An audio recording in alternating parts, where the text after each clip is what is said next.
Bonjour, dans cette partie 3, nous allons parler des mécanismes physiopathologiques des TMS et troubles dorsaux.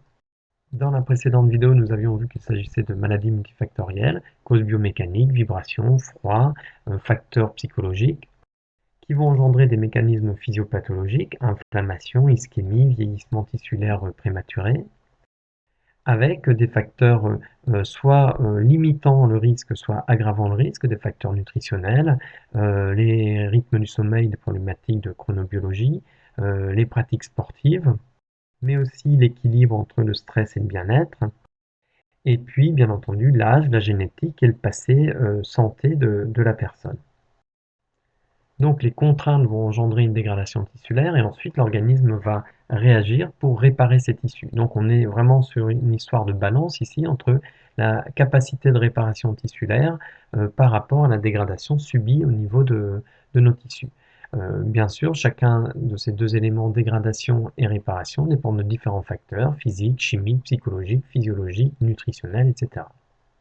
Alors cet équilibre dégradation-réparation, lorsqu'on a simplement des micro-lésions, par exemple quand vous faites du sport et que vous avez quelques micro-lésions qui se sont réalisées, eh bien on va avoir un cycle qui va être vertueux, c'est-à-dire qu'on va partir d'un état tissulaire initial, on va avoir des sollicitations régulières, le cycle dégradation-réparation qui va se faire normalement, et progressivement on va augmenter le niveau de notre état tissulaire, c'est-à-dire qu'il va être capable de répondre à des contraintes biomécaniques plus importantes. Donc on va avoir un lien morphologie des tissus et sollicitation. Donc un sportif va au final entraîner ses tissus à encaisser des sollicitations plus importantes. Maintenant, si notre sportif rentre dans des séances d'hypersollicitation, eh bien là on va aller dans le sens inverse, c'est-à-dire qu'on part d'un état tissulaire 1 qui est à un certain niveau et on va arriver sur un état dégradé. Pourquoi? Parce que les dégradations ont été bien plus importantes que ce que l'organisme peut réparer. Et donc au fil du temps, on va avoir des tissus qui vont se léser et on peut aller jusqu'à la rupture d'un tendon. On a ça au niveau du sport, mais on a ça aussi au niveau du travail. Derrière tout ça, il y a des processus d'inflammation. Donc l'inflammation, d'abord, il faut la voir comme quelque chose de vertueux, puisqu'elle permet la réparation. Par contre, maintenant, si cette inflammation ne se passe pas comme il faut, eh bien on peut aller, et notamment si on continue à solliciter les tissus, eh bien on peut aller sur quelque chose de non vertueux, puisqu'on va avoir un auto-entretien de cette inflammation qui va entraîner des réparations défectueuses, dont on va reparler. Donc prenons l'exemple des tendinites. Donc ici vous avez le tendon d'Achille. Donc on avait vu, et vous pouvez vous reporter sur ces vidéos concernant les muscles, que les tendons permettaient justement de transférer l'énergie de contraction musculaire vers les os. Et puis on a donc vu qu'en fait il y avait un lien direct entre l'organisation de ces tendons et puis les sollicitations mécaniques qu'aura subi ce tendon au cours du temps. Regardons ici une courbe qui nous montre que nos tendons peuvent encaisser certaines déformations mais pas d'autres. Ici en abscisse vous avez la déformation, en ordonnée vous avez la tension. Alors quand on a une légère déformation de nos tendons, on s'aperçoit que les fibres qui constituent le tendon vont être ondulées, puis quand on va avoir une déformation vers 1 à 3%, on va avoir des fibres qui vont être linéaires, et puis ici vous apercevez qu'il y a des dégradations de ces fibres au-delà d'une certaine déformation, voire on peut aller jusqu'à la rupture de ces fibres. Donc on a un lien direct entre le pourcentage de déformation de nos tendons, leur dégradation, voire leur rupture. Ici, vous avez deux tendons qui sont représentés. À gauche, c'est un tendon sain, ici, c'est un tendon pathologique. Tendon sain, il est constitué de beaucoup de fibres de collagène de type 1, parfaitement orientées les unes par rapport aux autres, dans un sens longitudinal par rapport au tendon.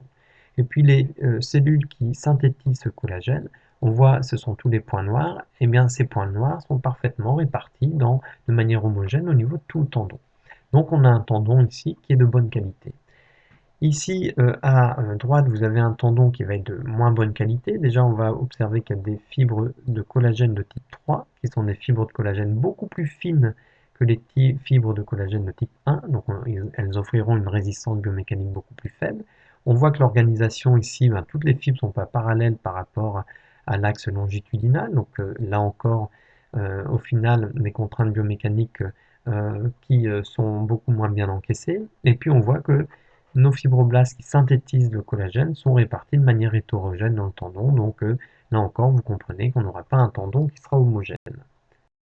Donc bilan, un tissu sain par rapport à un tissu pathologique dont on n'aura pas les mêmes propriétés biomécaniques, parce qu'on n'a pas la même histologie, c'est-à-dire qu'on n'a pas la même organisation tissulaire, on n'a pas les mêmes types de collagène non plus présents. En pathogène, on a dit qu'on avait des types 3 qui apparaissaient, et donc plus fines.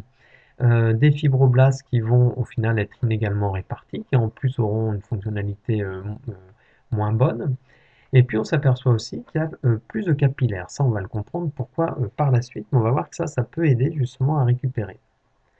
Un tendon qui est pathogène, eh bien c'est un tendon qui est douloureux.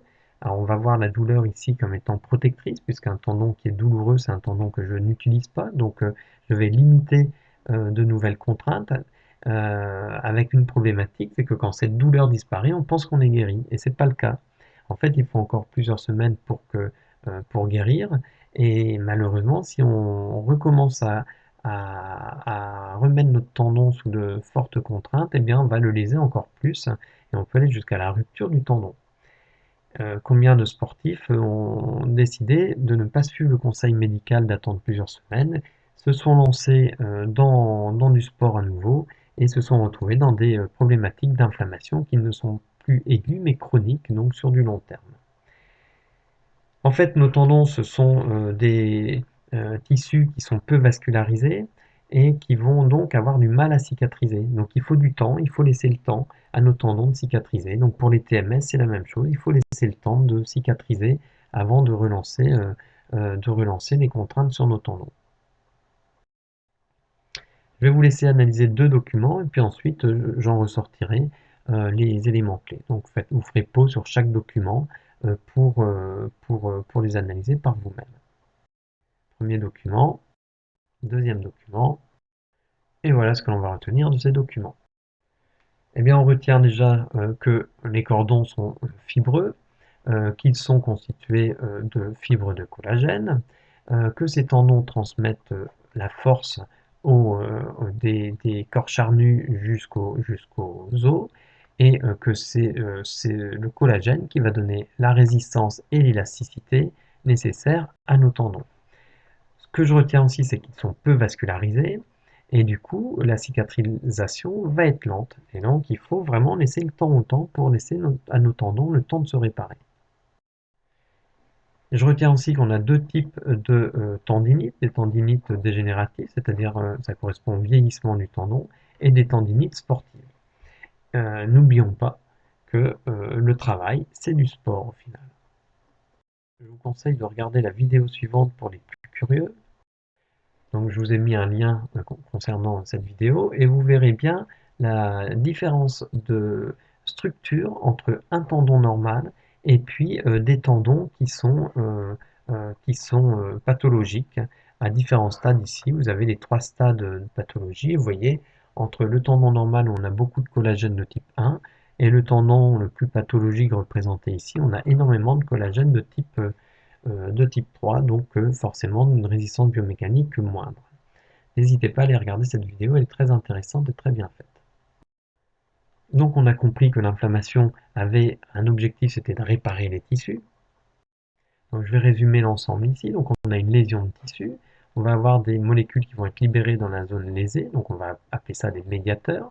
Ces médiateurs vont entraîner deux choses, la vasodilatation et puis une augmentation de la perméabilité des vaisseaux.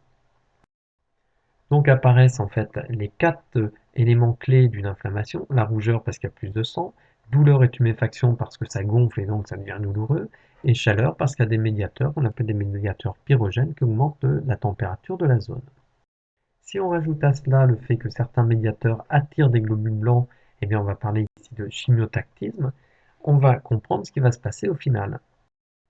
Au final, ce qui se passe, j'ai plus de sang, j'ai le chimiotactisme, et donc j'ai plus de globules blancs dans la région qui vont permettre justement, on va le voir, de réparer la zone lésée. Il y a une chaleur plus importante, donc le métabolisme est plus important, donc on va faciliter à nouveau la réparation. Donc on va rentrer dans une phase de nettoyage. Les globules blancs vont nettoyer la zone pour ensuite permettre la réparation de la zone. Donc en bilan, je pars de ma lésion.